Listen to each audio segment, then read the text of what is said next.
Assalamualaikum warahmatullahi wabarakatuh. Salam sejahtera bagi kita semua. Kembali lagi dalam program Sahabat, Siniar Bahasa dan Sastra Bermartabat Bermanfaat. Telah hadir bersama kami narasumber kita kali ini yaitu Bang Aipro Hadi. Beliau merupakan pegiat literasi dan pendiri Kampung Literasi Pekijing. Allah. Apa kabar, Kak? Alhamdulillah. Terima kasih sudah berkenan hadir di sini. Ya, saya juga terima kasih. Nggak nyangka akhirnya bisa diajak ngobrol di sini. Terima kasih, Teh. Sama-sama ya jadinya.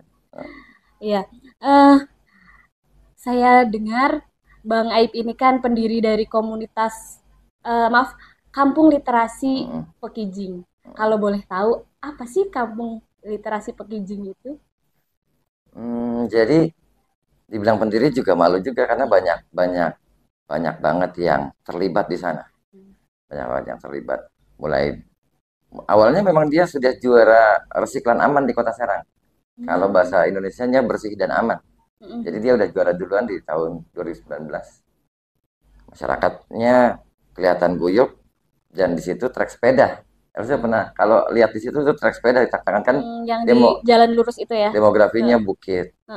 Akhirnya saya melihat, wah ini kok tempat asik banget gitu.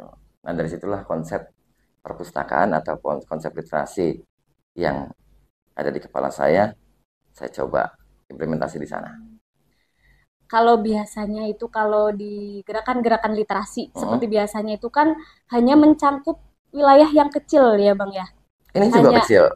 Tapi ada yang lebih kecil lagi seperti pojok literasi atau 2 RT 1 RW ini. Iya, kan biasanya hanya di pojok literasi atau taman baca masyarakat. Corner tersudut lah. Iya, itu atau perpustakaan keliling itu. Nah, kalau ini kan kampung ya, itu ada berarti banyak orang, RT RW itu menjadi satu kampung literasi. Itu awal mulanya bagaimana sampai kok bisa menggerakkan seluruh kampung gitu? Saya sendiri kadang-kadang resah Kak kalau punya ide gitu ya. Kayaknya harus ngobrol sama teman gitu. Kebetulan waktu itu saya ngobrol sama Wahyu Nur Jamil. Bapak Wahyu Nur Jamil itu ketua TTKDH Indonesia yang dulu waktu itu dia kepala dinas perpustakaan. Baru banget. Karena sama-sama muda, saya ceritain ini dan lahirlah konsep itu tuh namanya perpustakaan keluarga. Ini pernah jadi tulisan saya di beberapa koran atau di lomba-lomba pustakawan. Karena waktu itu masih imajiner, masih hak mimpi gitu. Akhirnya saya coba, ini harus diimplementasi, ini harus jadi nih gitu. Wahyu bantu saya di kampung tersebut.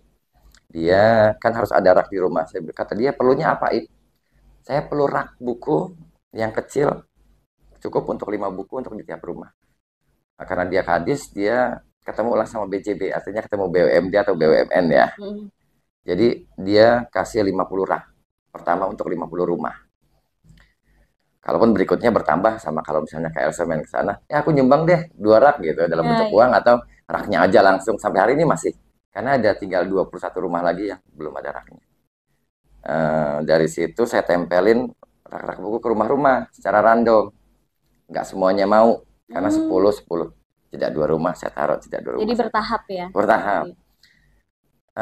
Ini semangat ini kok lucu juga karena kan orang pengennya semua punya minat baca. Enggak deh, saya minta 1% aja deh, saya bilang nggak usah semuanya. Akhirnya terbukti begitu buku-buku sampai di rumah saya bercandain ya, nggak usah dibaca buku itu. Tapi karena saya taruh buku itu sesuai sama profesinya, petani saya kasih petani. Wah ibunya ibu rumah tangga, saya kasih buku UMKM. Anaknya 2 kecil-kecil, saya kasih bacaan anak. Akhirnya dia suka. Kan kalau baca suka, mau, semua perlu. SMP. Saya bilang gitu, SMP. Akhirnya dia suka. Uniknya, di hari selanjutnya pas saya tukar buku, beberapa rumah di minggu ketiga merequest buku yang dia inginkan. Saya anggap bahwa beberapa rumah sudah meningkat minat bacanya, Kak. Jadi secara tidak langsung itu kan kalau biasanya orang itu ayo baca gitu malah mereka tidak mau ya. Capek nggak pernah nggak capek. Kalau disuruh-suruh tuh pasti males nggak mau gitu ya. Buat apa sih baca gitu kan? Nah, akhirnya sampailah pada buat apa sih baca Heeh. gitu. Buat apa sih kayak baca? Saya bilang enggak kok, cuma melaksanakan ibadah ayat Quran yang pertama. Aku bohong lagi, padahal aslinya bener kan ya. Enggak, ini cuma semata-mata aku sih ngelayanin umat aja, mau melaksanakan ayat Quran yang pertama. Heeh. Nah, maka begitu juga masyarakat gitu ya. Coba deh, eh, ibadah yuk, baca Heeh. gitu. Sampai akhirnya liar Kak di Pekijing tuh. Ini ditanya lagi apa lanjut terus nih? Nah, boleh Oh lanjut dia ya. terus ya. Akhirnya liar banget hasil dari sebuah literasi itu, hasil dari literasi di Pekijing, termasuk nama kampung literasi. Saya nggak pernah bikin di map kampung literasi atau mengklaim itu kampung literasi. Hmm. Tapi pesepeda bikin nama sendiri Oh, di mapnya. oh biasanya kan kalau kita mau memasukkan ke Google kan kita kasih sendiri gitu ya. Kalau itu Iya, dari orang lain dari justru. orang lain justru. Justru orang dari orang lain. Justru saya cuma bikin perpustakaan Pekijing ada satu tempat deposit buku Hmm. dan motor keliling yang disediakan Dinas Perpus Kota Serang, plus rumah-rumah yang ada rak dan jalanan yang ada rak buku. Itu yang saya bentuk. Justru kampung literasi itu jadi masyarakat aja sama umum yang tahu ke sana. Hmm. Dinamain di situ. Nah, untuk setiap kali ada pengelola kan ya, kalau Mm-mm. biasanya untuk kampung literasi atau taman baca itu Mm. biasanya ada relawan atau pengelola itu dari kampung literasi Pekijing ini sendiri itu apakah yang mengelola itu khusus warga kampung Pekijing atau ada Mm. dari luar juga relawan-relawan datang begitu? Dua-duanya. Jadi, Dua-duanya. jadi masyarakat tuh lucu. Kalau Kang Bang Aib mah TBM-nya enak. Kenapa TBM enak? Iya, soalnya kalau saya mah idenya dari dokter, profesor, tapi relawannya cuma 4 5 gitu. Kalau Kang Aib mah punya ide dikit, enak dibantuin sekampung katanya. Jadi emang yang terlibat seluruh kampung. Dimana ibu-ibu juga berkumpul bikin kria, bikin canting-canting Mm-mm. anting dia buat oleh-oleh packaging store. Kita punya toko Itu juga. akhirnya dijual juga. Iya dijual. Dijual. Buat oleh-oleh packaging store itu ada yang tanaman hias, ada yang bikin kaos atau kria menara kayak gini nih. Terus tanam panggung sampai camping ground. Semua jadi berkembang gitu literasi itu. Saya nggak nyangka bahwa saya harus ambil catatan bahwa literasi melahirkan pribadi yang literat, kreatif, berbudaya, dan menjadi kawasan wisata. Itu kira-kira akhirnya saya mikir, oh ternyata jadinya begini ya literasi. Tanpa pernah saya sadari cuma ya gimana caranya ningkatin minat baca waktu itu gitu. Hari ini Hmm. seperti itu kan. Nah tamunya nih Kak, belum sejauh jawab nih Ya. tamunya. Tamunya yang terlibat ya Bayu, ibu-ibu di sana, remaja di sana, yang akhirnya terbentuklah kelompok-kelompok.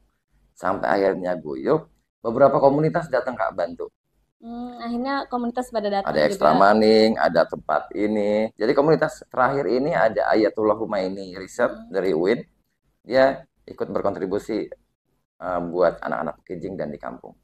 Ada ikatan guru, itu yang resmi-resminya, belum komunitas yang nakal-nakal, bukan nakal ya, yang bandel-bandel ya. Seru sih sama mereka juga, membahagiakan. Ya dia kayak pilok-pilok rumah, tapi bagus gitu. Terus ada yang memang musik dari rumah balada Indonesia yang dipimpin sama Uli Sigarusadi. Termasuk Pidi Baik pernah ke sana Kak. Hmm. Pernah tahu Pidi Baik nggak? Tahu, Iya tahu. dia datang ke sana Kak. Alhamdulillah dia datang ke sana waktu itu. Oh iya, Jadi iya. datang dia tuh dari dalam dari luar ada semua terlibat. Kalau boleh tahu nih Bang, kan ini kampung literasi sampai menemukan nama kampung literasi Pekijing itu udah dari tahun berapa? Begitu di map itu ada yang bikin kampung literasi, terus beberapa teman-teman merasa inilah kampung literasi tanpa kita merasa bahwa ini kampung literasi, ya udah deh ambil aja gitu kampung literasi. Hmm. Terus packaging sendiri, menurut apa sejarah di sana, kan di sana juga ada orang tua gitu ya. Saya coba riset ke atas.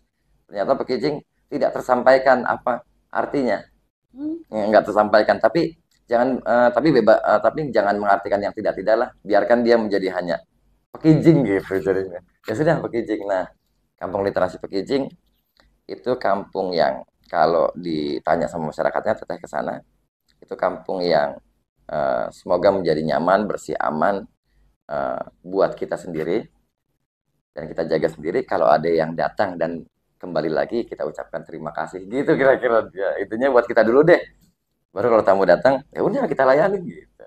Itu dari tahun berapa itu? Dari tahun 2016 itu dimulai semangatnya. Oh, dari merintis itu dari Kampung 2016. literasinya 2020. Oh, 2019 kampung literasinya. itu sudah pernah mendapat penghargaan atau belum? Nah, dari 2016 sampai 2019 itu sampai 2020 itu 9 trofi kampung Kota Serang dihabisin, Kak. Dihabisin. Jadi apa namanya? Kampung Resikolan Aman kita juara, Kampung KB kita juara, Kampung Sadar Hukum kita juara, Kampung PHBS kita juara, Kampung Perpustakaan Provinsi tingkat provinsi kita juara. Jadi beberapa trofi dan terakhir yang bikin kita ini kita bantu Kota Serang awali angkat piala di Kementerian Dalam Negeri dari Pak Tito Karnavian itu IGA Award tahun 2022 apa 23 ya, tapi tadi cek lagi aku lupa. 2000 itu Inovatif Government Award karena Kampung Pekijing, kan. Saya juga nggak nyangka itu.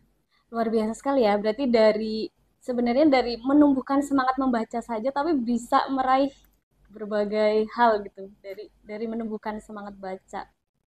Luar biasa ya, Iya. saya juga nggak nyangka, tapi Kalau ternyata saya lihat di YouTube kan saya lihat-lihat juga di mm, YouTube gitu ya tentang Kampung Pekijing itu. Itu juga memang bersih, tertata rapi gitu wah ya. Kak, kalau datang ke sana pagi-pagi, kakak malu jadi ibu-ibu. Jadi ibu-ibu sudah baris di sana, dia sudah membersihkan ininya tanpa batas. Bahkan di sana ada bank sampah digital. Jadi mereka setelah mengerti ada bank sampah digital, tiap bulan dipilah mana yang laku itu dikumpulin sebulan sekali dan jadi tabungan.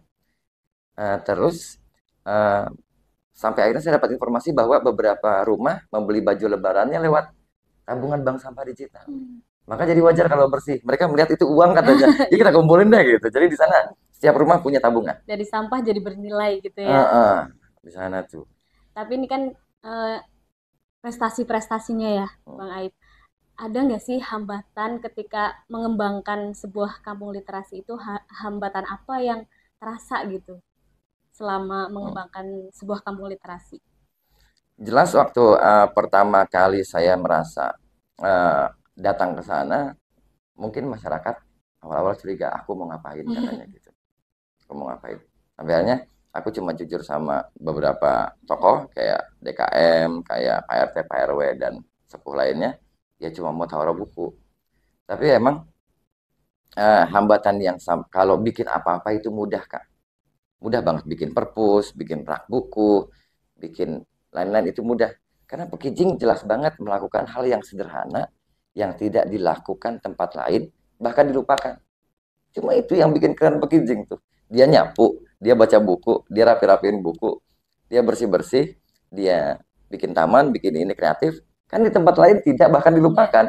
Bahkan kalau ada kampung lain ada 3 kampung lain yang serupa, saya pikir Pekijing bukan apa-apa. Bukan apa-apa. Nah, dari sini hambatan yang kalau bikin tuh gampang, hambatannya aja menjaga sustainable.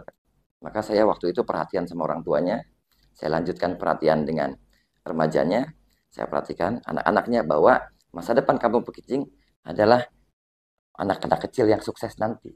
Bukan kamu remaja, bukan orang tua. Lalu, adapun terhubung sama pemerintah yang saya pikir dari pemerintah memang ada di posisinya yang datang dan pergi begitu saja, memantau begitu programnya, harmonisasi programnya jalan, kita jalan. Kalau nggak ada, ya nggak ada. Beberapa komunitas datang sampai perusahaan-perusahaan kayak rokok juga kan foundationnya ada ya. Terus brand-brand juga ada, termasuk kantor bahasa atau dinas yang lainnya juga terlibat. Ya, komunitas-komunitas. Jadi saya sebutnya ini extra helix. Kalau dalam dunia kreatif itu pentahelix, membuka diri bersama 5 unsur. Pertama akademisi, kedua government, terus media, komunitasnya, dan CSR itu kalau membuka diri, saya pikir ini lancar-lancar aja. Ternyata membuka diri dengan 5 unsur ini yang menjadi hambatan kami. Menjadi hambatan kami yang akhirnya, aduh aku cari uang di mana ya? Aku dibantu siapa ya? Oh akhirnya aku melakukan ini sendiri bersama masyarakat gitu loh. Jadi berganti-ganti, kemandirian, disupport atau berkolaborasi itu bergantian, Kak. Dan itulah hambatan yang sustainable, itu menjaga keberlangsungan itu yang paling sulit buat saya. Untuk di Kampung Literasi Pekijing Mm-mm. ini, apakah ada apa saja jadwal rutinnya? Kegiatan Misalkan kegiatan ya ya. kegiatan-kegiatannya, Ah, misalkan hari ini ada ini gitu, hari setiap minggu ada ini, ada nggak seperti itu? eh, 2 minggu sekali ya lapak baca. Lapak Lapak baca. baca itu di lapak baca itu yang biasanya saya ke rumah-rumah tukar buku, Hmm. saya bikin satu titik di titik yang berubah-ubah untuk tukar buku. Jadi sekarang yang rumahnya nih, motornya Oh, datang, yang rumahnya tukar buku di sana. oh jadi dari warganya ya? Mm-mm. Oh, Warganya yang datang. Jadi biasanya di RT ini saya ke sana. Jadi semua kalau mau tukar buku ke sana. itu antusias warganya. Antusias. Bahkan jadi ruang sarana silaturahmi di sana. Asik banget ibu-ibu ngobrol. Weh, bukunya apa nih? Padahal bukunya apa? Bercanda apalah pokoknya. Serang banget. Hmm. Hmm. Terus saya pilih titiknya juga unik, Kak. Jadi kalau saya minta di titik itu, biasanya saya milih titik. Kita besok di sana ya lapak bacanya. Itu tempatnya pasti kotor dan berantakan. Oh, sengaja itu. Saya aktifasi di sana. Jadi begitu saya pilih titik di sana, masyarakat bersama-sama, ini Kak, ini kita bersihin biar tempatnya enak. Maka begitu ditinggalin, dia rapi. Nah itulah apa, perlu cara-cara unik gitu loh untuk bersama masyarakat tuh. Gitu. Hmm. Terusnya ada ceramah literasi. Ceramah literasi itu kayak talk show, tapi menghadirkan tamu dari luar berdasarkan kebutuhan yang diinginkan masyarakat. Kayak kemarin itu tentang anak. Akhirnya saya bawa ketua LPA Henry Gunawan untuk bisa kasih banyak informasi tentang perlindungan anak. Sebelumnya malah ketua KPU dan Bawaslu Kota Serang saya undang sana. Kan saya nggak bisa nih ngomong sama masyarakat Hmm. tentang hal itu. Oh, Kang Aib siapa gitu kan. Akhirnya jadi narsum. Terus sebelumnya lagi ada Mas Golagong. Jadi memang pengen dong tahu literasi gitu loh. Terus ada yang pengen hukum, ada melek hukum, ada lawyer-lawyer dan ini. Jadi selama literasi itu kayak talk show yang ngikutin kebutuhan masyarakat. Kemungkinan di 28 Oktober ini juga masih ada lagi ceramah literasi, temanya Sumpah Pemuda, Hari Bahasa. Apalagi ya? Oh ya, Kemlur ada, camping yang kita buat 1 tahun sekali. Itu Kemlur itu nge-Kemlur gitu. Itu biasanya eh, pesertanya siapa? Balat-balat Pekijing, balat-balat Pekijing, dulur-dulur Pekijing, teman-teman Oh, Pekijing. Jadi ini oh tadi bahasa balat atau balat dulur lah. Ini oh sahabat ya. ya Uh, sahabat. jadi yang pernah terlibat di sana kita nggak pernah lupa, kita tulis siapa aja, apapun yang kadang kita bikin dong list siapa sih yang berpengaruh dan terlibat sama Pekijing. Jadi yang pernah datang pun kita anggap, oh ini balat nih. Jadi semua diundang ikatan guru atau semuanya termasuk ini kita ajak camping. Nggak semuanya mau sih kan sibuk ya. Akhirnya di situ jadi sarana silaturahmi. Terus ada lagi yang sebulan sekali sampah digital itu. Lalu ibu-ibu juga yang KB itu juga ada Kak, Pok Darwis. Jadi Posyandu seperti Posyandu posyandu. itu malah dari luar pengen udahlah di sana aja gitu. Jadi aktif ibu-ibu. Sampai ada emak namanya Ma Eli. Dia akhirnya dapat seminar di Hotel Ratu tentang ini.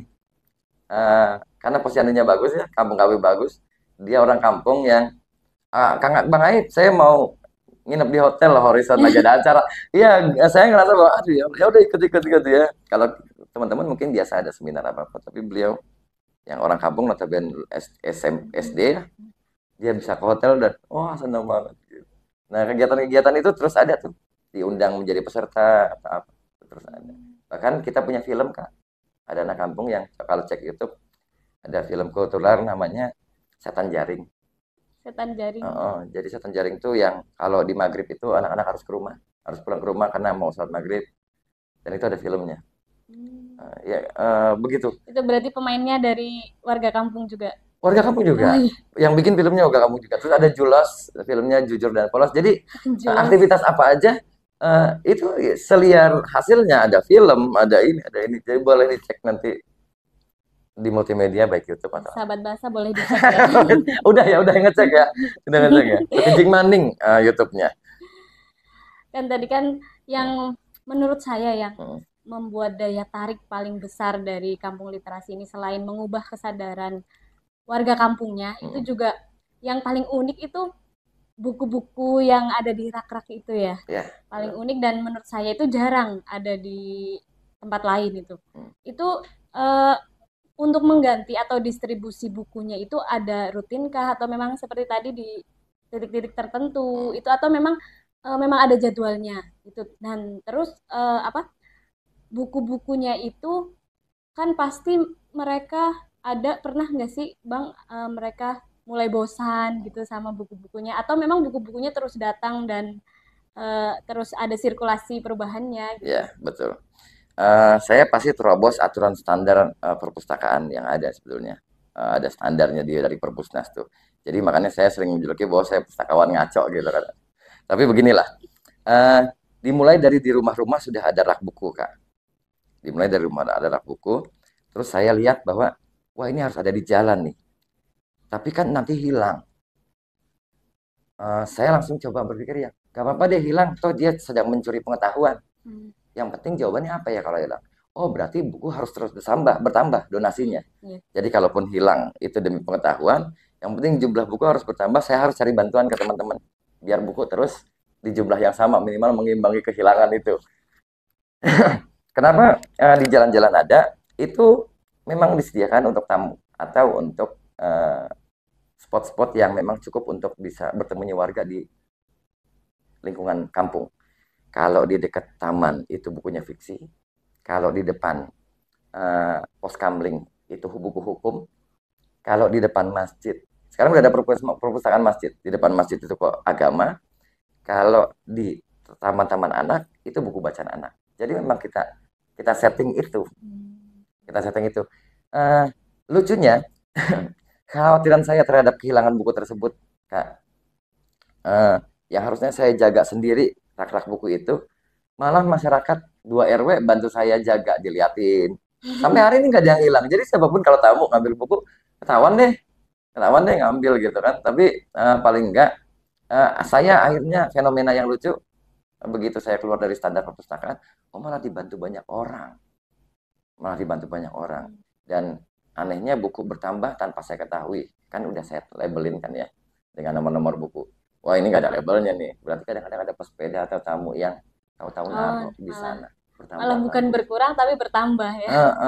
Nah itu jadi sirkulasi buku itu memang disesuaikan dengan taman atau disajikan memang halayak umum di sana. Baik. Nah ini kan kampung literasi Pekijing ini udah lumayan maju ya, udah lumayan berkembang. Apakah ada pemikiran untuk mengembangkan kampung literasi ini tapi di tempat lain atau dari Bang Ais sendiri?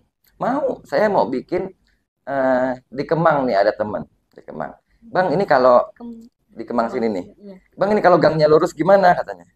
Oh carinya harus yang lurus ya jalannya? Atau gimana? Iya saya kan biasanya kalau melakukan hal ini basisnya risetnya profil community, mengenal masyarakatnya dan demografinya apa sih gitu daerah situ. Ada pengen bikin gang anggur gitu lewat buku-buku buahan atau gang buah di Kota Serang.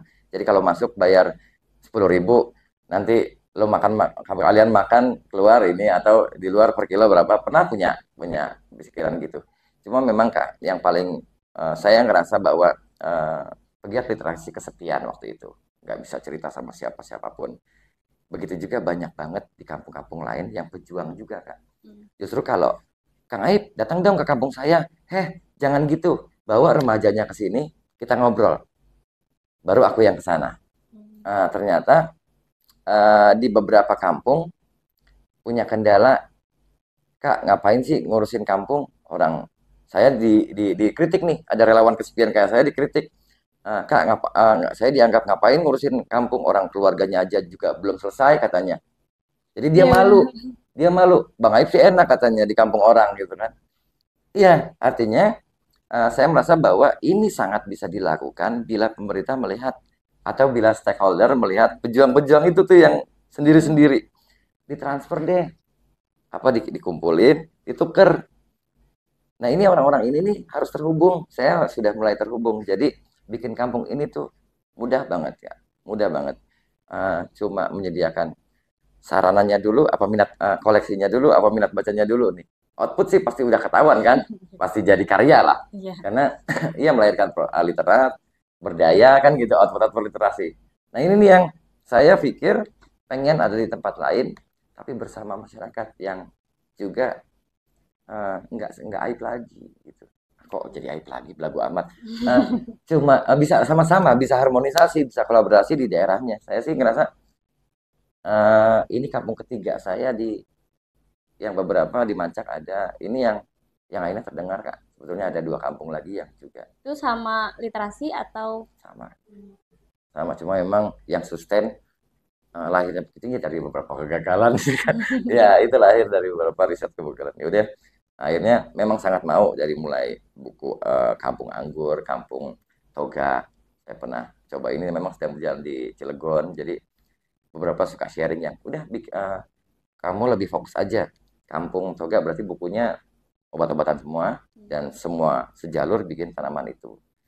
berarti itu untuk menentukan ini kampung buah, kampung toga itu berarti memang menyesuaikan dengan keadaan kampungnya. Ah, Apa nih yang bisa diangkat gitu ya? Apa yang bisa diberdayakan iya, gitu. jadi ada satu komplek yang ini karyawan semua nih, terus orang pabrik semua. Iya, saya pikir mereka sudah tidak mau obat-obatan yang kimia. Coba deh, buku-bukunya di rumah sama kayak packaging, buku-bukunya tapi tentang kesehatan tanaman toga. Kan mereka kan pasti mendekatkan diri ke sana ya. Mm-mm. Nah, disediakan juga cara menanamnya sampai semua rumah menanam itu. Saya pikir itu juga bukan hanya bermanfaat buat orang di sana, tapi orang-orang luar pasti mau main ke situ. Jadi itu salah satu konsepnya tuh yang buah dan tanaman toga.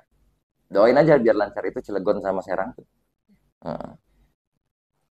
Nah, ini kan eh, kalau kira-kira ya, menurut Bang Heeh. Aib nih, kalau misalkan konsep kampung literasi ini dikembangkan di perkotaan atau di perumahan yang eh, biasanya itu banyak pendatang atau apa itu, terus juga dari anak-anaknya atau mungkin remajanya itu sudah terpapar media sosial atau gawai itu tuh eh, kira-kira menurut Bang Aib ini apakah akan sama tantangannya atau mungkin lebih lebih sulit kalau misalkan di wilayah perkotaan nih, mungkin bagi sahabat bahasa yang ingin mengikuti nih jejak Bang Aib tapi aduh kayaknya susah nih soalnya saya wilayahnya kota banget gitu. Iya. Banyak yang terjebak sama pengen 100% semuanya bisa berliterasi. Banyak yang terjebak gimana caranya saya di wilayah itu semua meningkat minat bacanya. Tidak, saya hanya melayani orang-orang yang serius. Jadi begitu saya ada di satu lokasi, 3 rumah yang bersama saya, maka 3 rumah lah yang saya layani serius. Nanti dia akan menjadi embrio, Hmm. akan menjadi virus untuk tetangga-tetangga lainnya. Eh, ada beberapa teman-teman kecewa yang kok sedikit ya yang minat bacanya. Ah, tapi kan mereka nggak bersyukur gitu. Padahal itu yang ini saya lebih suka sedikit. Kalau banyak kan nambah konsumsi gitu. Saya bilang, iya. Kalau banyak nambah konsumsi. Akhirnya justru layani yang sedikit, layani yang sedikit. Nanti dia akan terus bertambah. Bahkan semangat yang sedikit juga akan menjadi eh, menjadi virus buat yang lainnya.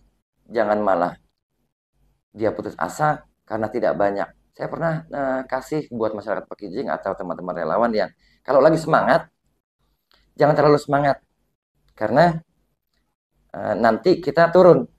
Kalau lagi turun, jangan terlalu bersedih karena nanti juga kita akan semangat. Maka lakukan yang sederhana saja gitu loh. Jadi memang artinya di tempat perkotaan itu, di tempat yang lain itu sama perjuangannya. Cuma memang cara kita ingin melakukan sesuatu, coba tolong suka sama prosesnya. Jadi bukan hasilnya.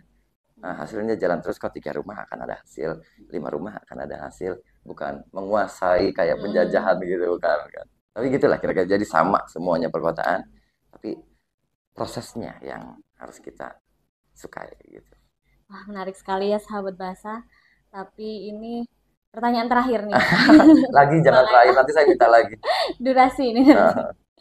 Eh, pertanyaan terakhir, apa harapan Bang Aib untuk khususnya untuk literasi di Indonesia, khususnya itu untuk wilayah Banten? Hmm.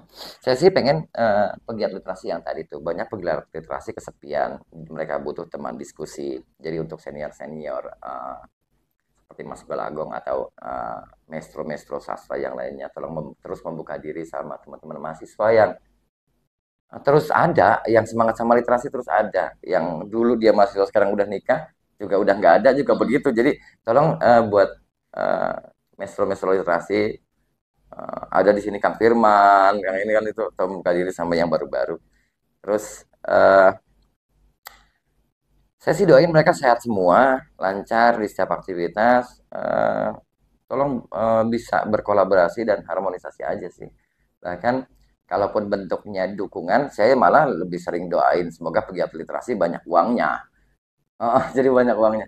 Nah, dari situ Kak, zamannya kolaborasi dan elaborasi, Kak. Jadi saya harap pemerintah sudah tidak sudah gayanya aja sih, gesternya jangan ngikutin program yang ada aja kayak soal pulang kerja ngopi aja ke teman-teman ini kan itu kan Iya, kebanyakan begitu memang. enggak ada program nih yang ngopi aja gitu sama pegiat literasi daripada ke mall atau kemana gitu kan. Aduh ini ke mall, nah apa pemerintah coba deh sosok pribadinya kalau udah nggak jadi PNS kembali ke masyarakat dengan sosok yang humanis yang kayak gitu, yang boleh kok jadi pegiat literasi gitu. Terus jangan obrolan-obrolan itu hanya berhenti di kedai kopi gitu iya, ya. kadang bertugas saja gitu. Maksud saya begitu dia sudah jadi bukan petugas pemerintah, saya sih merasa bahwa jadi dong pegiat literasi juga gitu, yang nongkrong juga gitu, yang kadang-kadang iya lupa kalau dia PNS padahal lebih sering ke masyarakat itu tuh kalau buat teman-teman pemerintah. Terus buat CSR, perusahaan-perusahaan kalau udah nongkrong sama lingkungan-lingkungan ya diberikan aja informasinya, kalaupun nggak bisa bantu dana tapi informasi yang akan bikin teman-teman pegiat literasi itu mendapatkan sesuatu untuk melakukan banyak hal nggak dari kantongnya sendiri. Terus buat media, uh, media kan sering beritanya pilih-pilih, nggak apa-apa sih itu haknya dia, cuma ada sesuatu yang inspiratif atau sesuatu yang baik ini akan membantu sehatnya informasi di kota Serang atau Banten, terus bahagia juga dapat informasi-informasi baik yang orang kampung bikin belum sukses sih gitu tapi ya diberitain kan haus wah gitu tangannya. Nah buat komunitas ya tadi sama-sama saling bantu, minimal saling cerita keresahannya, kalaupun nggak ada solusi oh dia tetap bersilaturahmi tapi kemungkinan pasti banyak hasil lah dari silaturahmi. Terus buat akademisi-akademisi, riset-riset kecil daripada hal yang luar biasa di luar sana kayak yang rap buku dijual di jalan-jalan. Itu kan kalau akademisi meriset itu adanya di New Zealand sama di Jawa Timur yang kayak gini yang kakak bilang ini nggak ada, ini nggak, ini jarang. Bahkan kalau kakak ke sana mungkin baru kampung itu, belum ke Jawa Timur dan New Zealand. Itu pernah ada tapi sampai hari ini saya cek saya nggak tahu ini masih teraktivasi atau tidak. Tapi saya lebih fokus ke seperti ini di Kampung Pegincing. Nah banyak riset-riset sederhana dan nyata di lapangan, bermanfaat di lapangan, sebetulnya bisa kok akademisi-akademisi ambil yang sederhana itu dibanding hal-hal yang luar biasa juga bagus sih. Tapi ini jauh lebih bisa punya manfaat untuk masyarakat di sekitar gitu Kak. Ya. Banyak kan ya pesannya ya, karena harus 5. Iya. Menarik sekali sahabat bahasa perbincangan kita hari ini. Tapi sayang sekali harus kita akhiri karena keterbatasan waktu. Mungkin sebelum ditutup, Bang Aib boleh menyampaikan kesan atau pesan untuk seluruh sahabat bahasa yang ada di rumah. Kepada seluruh sahabat, semoga esok selalu menjadi lebih baik dari yang kemarin, itu aja, dan semangat. Ya, terima kasih sama-sama ya atas kehadirannya. sama-sama. Semoga bisa menginspirasi sahabat bahasa semua di rumah untuk ikut menggaungkan literasi di sekitar kita. Amin, amin. Sampai jumpa di episode sahabat selanjutnya. Sahabat siniar bahasa dan sastra bermartabat bermanfaat.